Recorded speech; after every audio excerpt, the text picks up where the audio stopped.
As some of you know, I've wanted to go to the lands between for a long time, and that day has finally come.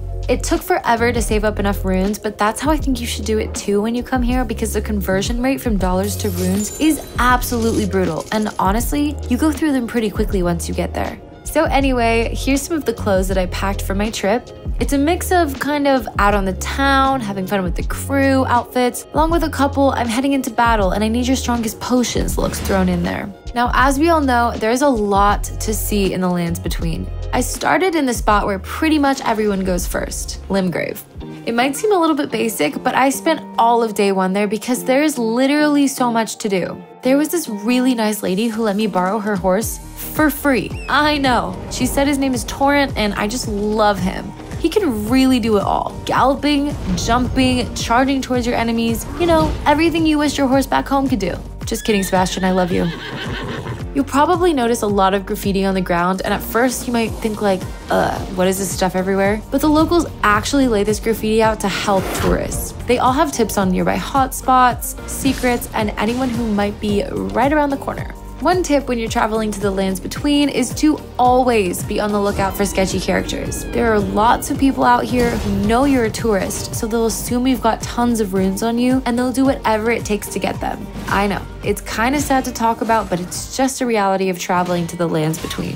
Now this is Caelid. You can tell by its beautiful red sky.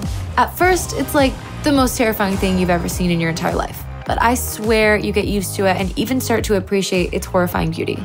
As far as the people go, the vibe here is very different than Limgrave. Lots of really intense locals going around talking about becoming Elden Lord, and it's like, okay, I get it and I respect that you're on that grind, but I'm here to have a good time on my vacation, so if you're like me, you're gonna wanna just stay out of these people's way. So I know some of the people and places in the lands between have names that are maybe a bit outside the norm, but that's why we travel, besties. Sometimes that means having to learn hard to pronounce stuff like Linley.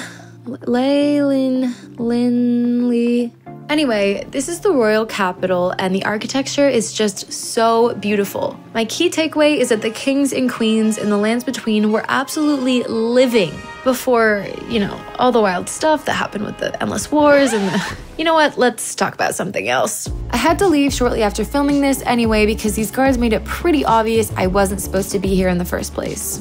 It's not like there was a sign telling me not to go there, but you know, nothing ventured, nothing gained, right? So if you're maidenless like me and you're looking for a place to visit, definitely go to the lands between. It's not exactly relaxing, but at the same time it sort of is. It's hard to explain, you just have to experience it for yourself. I hope you make it there soon. Oh, and remember to like and subscribe.